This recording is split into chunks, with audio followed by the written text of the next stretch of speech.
नमस्कार, मेरा नाम है अमिताभ और दृष्टि आईएएस के कार्यक्रम एनवायरमेंट दिस वीक में एक बार फिर से आपका स्वागत है। आप जैसा कि जानते हैं कि इस कार्यक्रम के माध्यम से हम सप्ताह भर की महत्वपूर्ण पर्यावरण खंड की खबरों को लेकर आपके सामने आते हैं।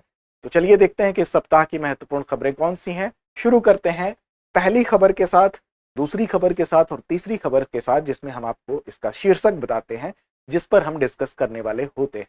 तो पहला हमारा जो विषय होगा वो होगा साइट्स के 50 साल पूरे हुए हैं। तो पहली चर्चा हमारी इसके ऊपर केंद्रित होगी। दूसरा हमारा विषय है खोजी गई नई प्रजातियां, केरल से अंडमान तक कितनी नई प्रजातियां खोजी गई हैं। 2024 का ये रजिस्टर है, इसमें कितनी नई प्रजातियां दर्ज की गई हैं, चाहे वो जीव जंतुओं की या वनस्पतियों की, उस हिसाब से क्लासिफिकेशन है किस स्टेट में कितनी नई प्रजातियां हैं। यहां से सवाल आपके लिए पूछे जा सकते हैं। तो दूसरा शीर्षक हमारा ये होगा। तीसरी है नोबेल रोट से जुड़ी हालिया वैज्ञानिक खोज। नोबेल रोट एक प्रकार की फफूंद है जो कि बहुत इंपॉर्टेंट है। अब इसके संबंध में एक ऐसी खोज हुई है जो कि इसको और विशेष बनाती है। तो सब पर विस्तार से बात करेंगे एक एक करके। पहले चलते हैं, साइट्स के 50 साल पूरे हुए हैं तो इसके ऊपर चर्चा कर लेते हैं। तो देखिए इसमें क्या है कि साइट्स जो है, बेसिकली आप जानते हैं कि साइट्स क्या है। साइट्स यह सुनिश्चित करता है कि कोई भी जानवर हो, कोई भी ऐसा वनस्पति हो जो कि हमारे लिए जरूरी है, तो उसका अगर अंतर्राष्ट्रीय व्यापार हो रहा है तो वो इस तरह से ना हो, वो अंतर्राष्ट्रीय व्यापार नियम संगत हो, कानून संगत हो, ताकि उसकी अवैध तस्करी ना हो। तो साइट्स ने इसके लिए कुछ उपाय किए हैं, उसके लिए तमाम उपाय उसके द्वारा किए गए हैं। तो बेसिकली साइट्स ये काम करता है कि जीव जंतुओं और साथ साथ वनस्पतियों के अवैध तस्करी को रोकने के लिए एक व्यवस्था बनाता है। अब इसी व्यवस्था के तहत ये पिछले 50 वर्षों से काम, 4 दशकों से काम कर रहा था, जिसके कि अब 50 वर्ष पूरे हुए हैं। तो इसीलिए ये महत्वपूर्ण हो जाती है संस्था आपके लिए। ये संस्था क्या, एक तरह का समझौता है, तो इसीलिए ये आपके लिए इंपॉर्टेंट होता है। तो 1 जुलाई 2025 को साइट्स यानी कि convention on international trade in endangered species, यानी कि जो इंडेंजर्ड स्पीसीज हैं उन्हीं को संरक्षित करने के लिए, बचाने के लिए इस कन्वेंशन को किया गया था। अब इसने अपने 50 वर्ष पूरे कर लिए हैं, इसलिए ये इंपॉर्टेंट होता है। अब पिछले 5 दशकों में अगर आप देखेंगे तो संकट में पड़े जो भी जानवर हैं, पौधे हैं, उनको ये तब से बचाता आ रहा है। अब इसके प्रमुख महासचिव जो है इवोनी हिगुएरो, उन्होंने अभी हाल ही में कहा कि जो साइट्स है वो सिर्फ कानून नहीं है, बल्कि क्या है, प्रकृति की रक्षा करने वाला एक वादा है, हमारे भविष्य के लिए निवेश भी है। तो एक नजर डालते हैं जरा साइट्स के सफर पर। देखिए इसकी शुरुआत हुई हुई थी 1963 में। और आईयूसीएन की अगर बात करें, आईयूसीएन आपने नाम सुना ही होगा, international union for conservation of nature. इसी की बैठक में यह तय हुआ कि सरकारों के बीच एक अंतर्राष्ट्रीय समझौता किया जाए ताकि जीव जंतु और वनस्पतियों के संबंध में जो अंतर्राष्ट्रीय उनका व्यापार है वो अवैध तरीके से न हो पाए। इसके लिए 1973 में इसको अपनाया गया था और 1975 में ये फिर से अपनाने के बाद ये पूरी तरह से लागू हुआ था। तो लागू होने का जो वर्ष है वो 1975 है, इसको आप याद रखेंगे। और इसका उद्देश्य यही था कि चाहे वो जंगली जानवर हो, चाहे वो वनस्पतियां हो, उनके अंतर्राष्ट्रीय व्यापार को, उनके अस्तित्व को खतरा ना हो किसी भी प्रकार का। अब साइट्स आज 185 देशों और क्षेत्रीय संगठनों के द्वारा अपना लिया गया है और साथ साथ 38,000 से अधिक प्रजातियों का व्यापार जो है ये विनियमित करने का काम कर रहा है। अब इसके सचिवालय की अगर बात करें तो इसका सचिवालय बेसिकली, इसके सचिवालय का जो प्रशासन होता है वो चलाया जाता है संयुक्त राष्ट्र पर्यावरण कार्यक्रम का जो सचिवालय जिनेवा में स्थित है, वहीं से इसका भी प्रशासन चलाया जाता है, स्विट्जरलैंड में। इसका इंपॉर्टेंस क्या है, तो इंपॉर्टेंस बिल्कुल यही है कि जो भी अंतर्राष्ट्रीय वन्यजीव व्यापार होता है वो अब बहुत ज्यादा राशि उसकी बढ़ चुकी है, यानी अरबों में वो व्यापार, अरबों डॉलरों में वो व्यापार हो रहा है। इससे कई प्रजातियां ऐसी हैं कि उन पर उनकी विलुप्ति के कगार पर पहुंचने का जो उनके विलुप्ति के कगार पर पहुंचने की जो कंडीशन आई है, तो उसके संरक्षण की जरूरत पड़ती है, क्योंकि पैसे की लालच में कहीं व्यापार इस कदर न हो कि ये प्रजातियां विलुप्त हो जाए। इसलिए एक मानक बनाया गया, एक नियम कानून संहिता बनाई गई। तो ये साइट्स की इंपॉर्टेंस यहाँ पर और बढ़ जाती है, क्योंकि साइट्स का मिशन ही है कि ऐसी अवैध और अनियंत्रित गतिविधियों को कंट्रोल किया जाए, जिससे कि इस तरह की जो विलुप्त प्राय, विलुप्ति के कगार पर पहुंची हुई जो प्रजातियां हैं, चाहे वो वनस्पतियों की हो चाहे वो जंतुओं की, उनको कंट्रोल किया जा सके, ताकि व्यापार के साथ साथ व्यापार भी चले और जैव विविधता को भी नुकसान न पहुंच पाए। कई प्रभावशाली कदम इसके द्वारा उठाए भी गए हैं। अगर आप साइट्स को देखें तो साइट्स ने जो है ट्रेड डेटाबेस बनाया। ट्रेड डेटाबेस का मतलब ही है कि दुनिया का सबसे बड़ा डेटा संग्रह का काम इसने किया, जिसमें कि ये जानकारी होती है कि कौन सी प्रजाति, चाहे वो जीव हो, जंतु हो, वनस्पति हो, कहाँ किस उद्देश्य से, किस मात्रा में उसका ट्रेड किया जा रहा है। तो इसके लिए एक डेटाबेस बनाने का काम किया, जो दुनिया का सबसे बड़ा डेटाबेस है। इसके अलावा चाहे वो हाथी का संरक्षण हो, आपने माइक प्रोग्राम सुना होगा, यानी कि monitoring the illegal killing of elephants, MIKE कार्यक्रम इसने चलाया। आप एक समय था कि जब हाथियों की जो शिकार में जो है उनके, चाहे वो हाथी दांत के लिए हो या अन्य इनका अवैध शिकार बहुत ज्यादा हो रहा था, तो 70 से अधिक अफ्रीकी और एशियाई स्थलों पर ये बहुत सफल रहा प्रोग्राम, माइक प्रोग्राम। इसके अलावा बहुत सी अन्य प्रजातियां हैं, चाहे वो अफ्रीकी हाथी के अलावा पेंगोलिन की प्रजाति हो, मगरमच्छ की प्रजाति हो, उनको बचाने में भी इसने काफी अहम भूमिका निभाई। अगर हम बात करें तो पेंगोलिन की, तो दुनिया में सबसे ज्यादा तस्करी की जाने वाली प्रजाति है, अब ये संरक्षित स्थिति में पहुंच गई है। मगरमच्छ का भी संरक्षण इसके माध्यम से किया गया, कार्यक्रमों के माध्यम से किया गया, जिससे उनकी संख्या में अब वृद्धि देखी जा रही है। तो साइट्स ने कई प्रभावशाली कदम उठाए, जिसका भी अपेक्षित परिणाम भी दिखाई दिया।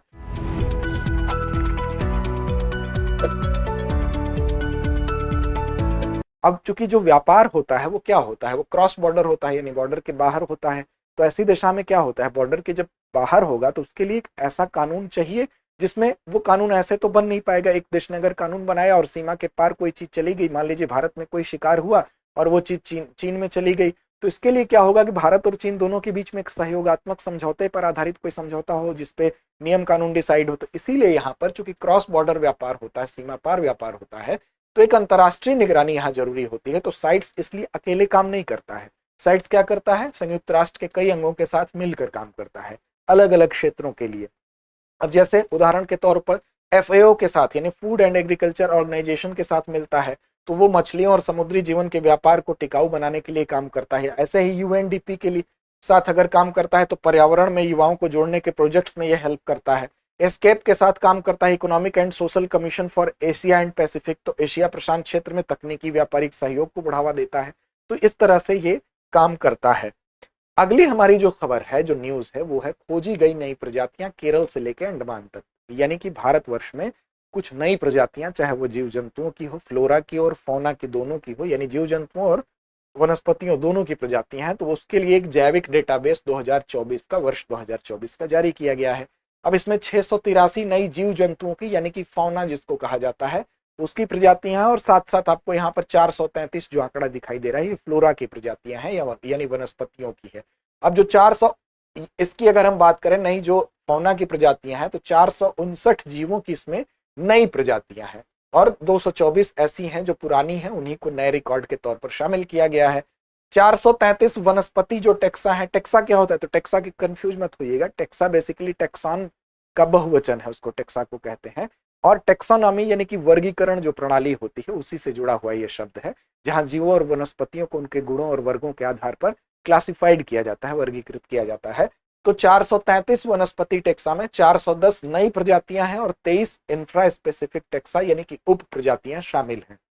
ये आंकड़े भारत की 2 संस्थाओं द्वारा जुटाए गए हैं। कौन कौन सी संस्था है, तो ZSI है, यानी जूलॉजिकल सर्वे ऑफ इंडिया है, और बॉटनिकल सर्वे ऑफ इंडिया है। आप जानते हैं कि जो BSI botanical survey of India है, वो क्या करती है, वनस्पतियों के संदर्भ में आंकड़े एकत्र करेगी, और जो ZSI है यानी जूलॉजिकल सर्वे ऑफ इंडिया, वो जीव जंतुओं के संदर्भ में आंकड़े एकत्र करने का काम करती है। अब वन्यजीवों की क्या नई खोज हुई हैं, वो राज्यवार आंकड़े जरा सा देख लें। कभी कभी आपसे ये भी प्रश्न पूछा जा सकता है कि किस राज्य में ज्यादा खोजें हुई हैं। तो यहाँ पर देखिए कुल 683 जो जीव जंतु की प्रजातियां हैं, इसमें 459 नई है और 224 जो है वो नए रिकॉर्ड के तौर पर जो पहले की ही प्रजातियां उसमें शामिल की गई हैं। अब राज्यवार विवरण की बात करें तो केरल इसमें देखिए सबसे ऊपर है। केरल में कुल 101 जो नई खोजें हैं, उसमें 101 उनकी संख्या है, जिसमें 80 नई प्रजातियां शामिल हैं।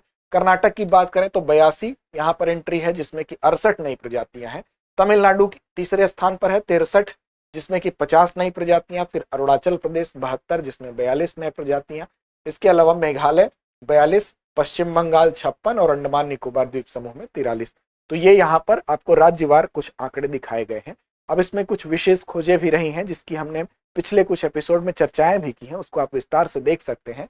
इसमें 2 नए वंश हैं, 37 सरीसृप प्रजातियां हैं, 5 उभयचर प्रजातियां हैं। काफी उल्लेखनीय जो रही वो थी ड्रेविडोसेप्स, जो ग्वेनेसिस थी, एक नया वंश था, खोजा गया था। और एक और था, वो था ये आपका आगुकुलस डी कैप्रियो। आप डी कैप्रियो जो एक हीरो थे, अभिनेता थे, लियोनार्डो डिकैप्रियो, उन्हीं के नाम पर इसका नामकरण हुआ था और इसके विषय में हमने विस्तार से चर्चा की हुई है पिछले एपिसोड में, आप देख सकते हैं उसको जाकर। अब वनस्पतियों की अगर बात करें तो कुल 433 टेक्सा यानी वर्गीकरण इसमें 433 एंट्री इसमें दिखाई दे रही है, जिसमें कि 410 नई प्रजातियां हैं। इसमें अगर प्रमुख राज्यों के तौर पर देखें तो केरल इसमें भी वनस्पतियों के मामले में भी शीर्ष पर है, 58 यहाँ पर एंट्री आपको दिखाई दे रही है। फिर आपको महाराष्ट्र 45, उत्तराखंड 40।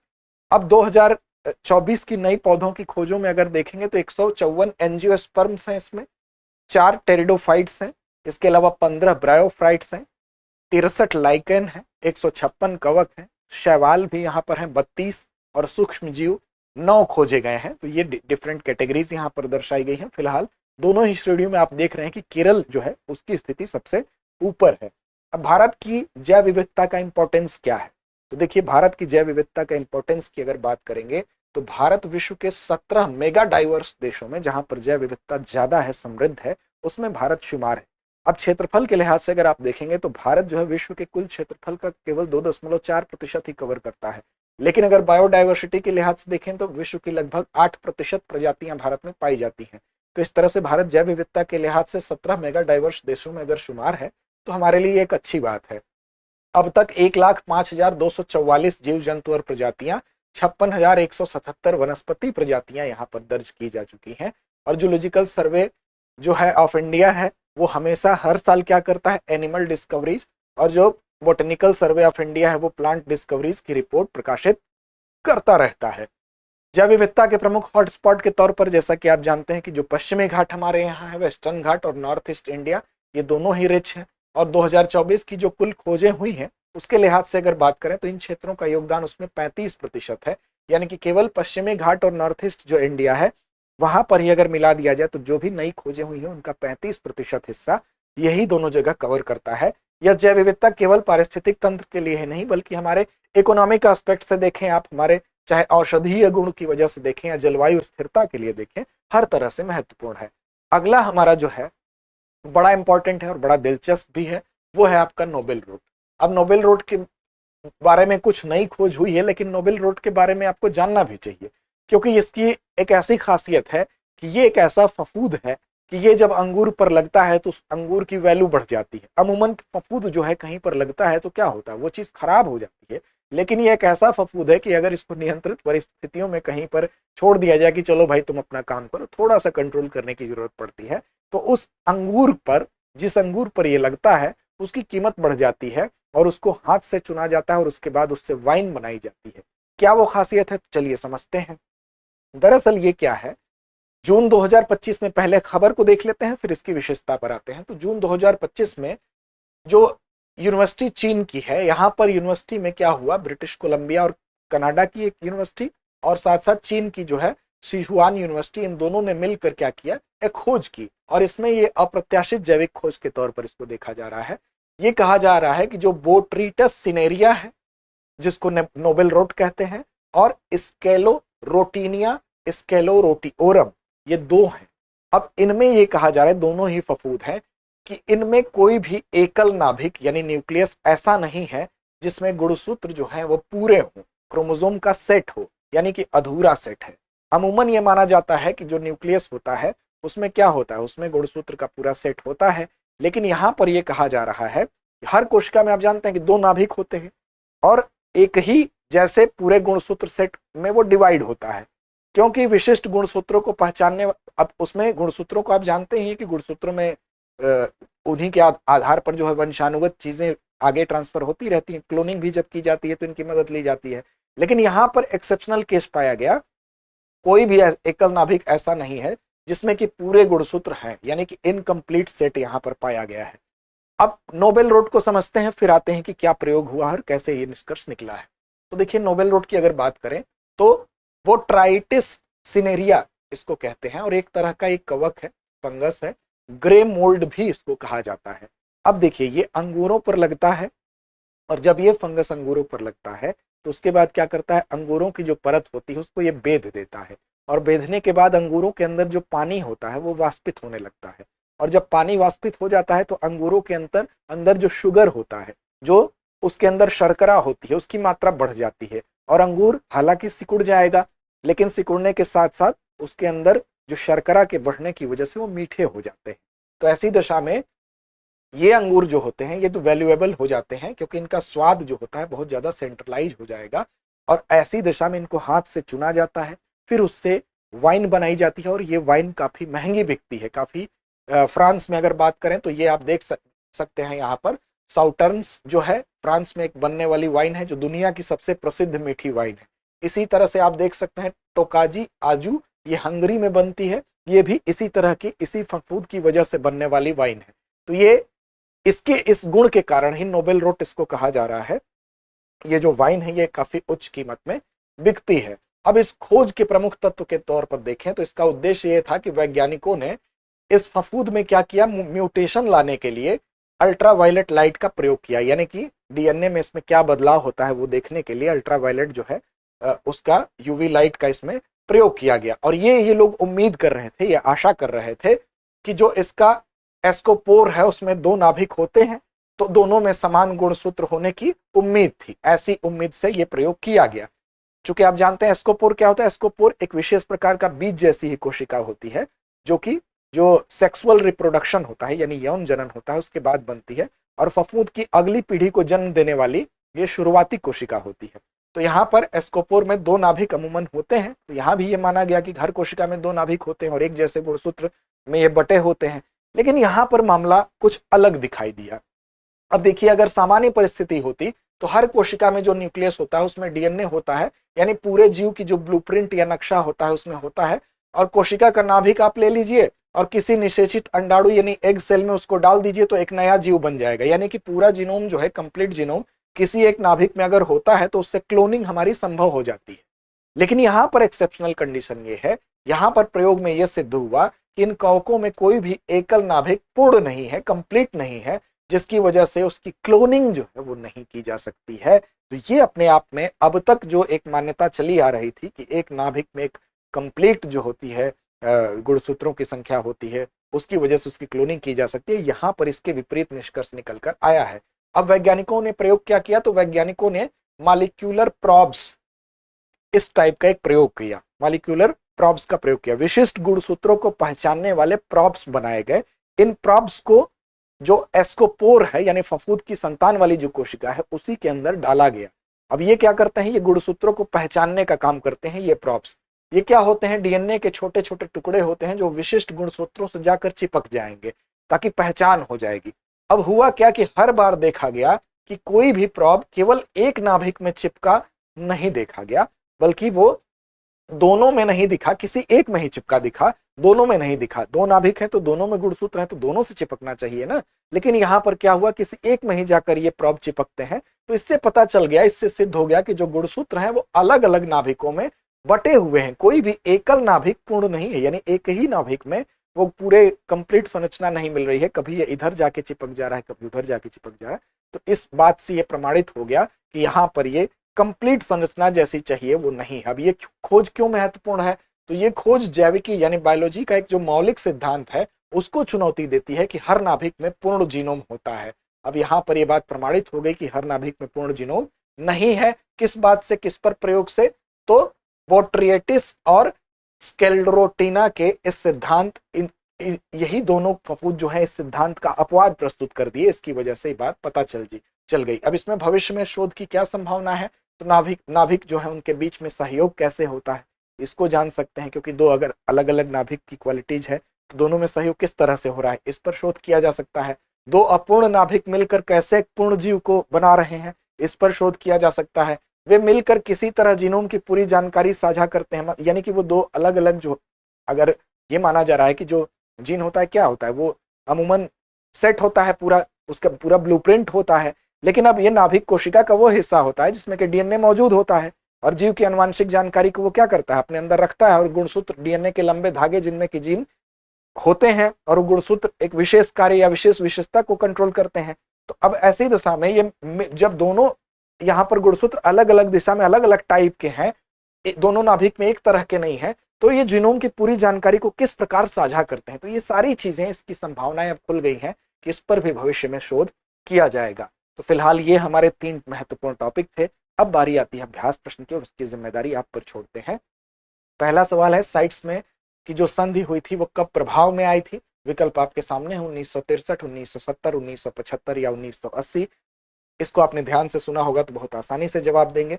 दूसरा प्रश्न है किस राज्य में वर्ष 2024 में सबसे अधिक जीव जंतुओं की नई खोजें हुई? तमिलनाडु, कर्नाटक, केरल, अरुणाचल प्रदेश। और तीसरा प्रश्न है हाल की खोज के अनुसार जो बोट्रेटिस सिनेरिया है उसको क्यों क्लोन नहीं किया जा सकता? विकल्प ए उसमें कोई डीएनए नहीं होता, विकल्प बी उसका डीएनए पानी में घुल जाता है, विकल्प सी उसके किसी भी नाभिक में पूरा गुणसूत्र सेट नहीं होता और विकल्प डी वह एक वायरस है। तो उम्मीद ही नहीं विश्वास है कि इन तीनों ही सवालों के सही और सटीक जवाब आप कमेंट बॉक्स में जरूर देंगे। लड़ते रहें, अपने लक्ष्य की ओर बढ़ते रहें।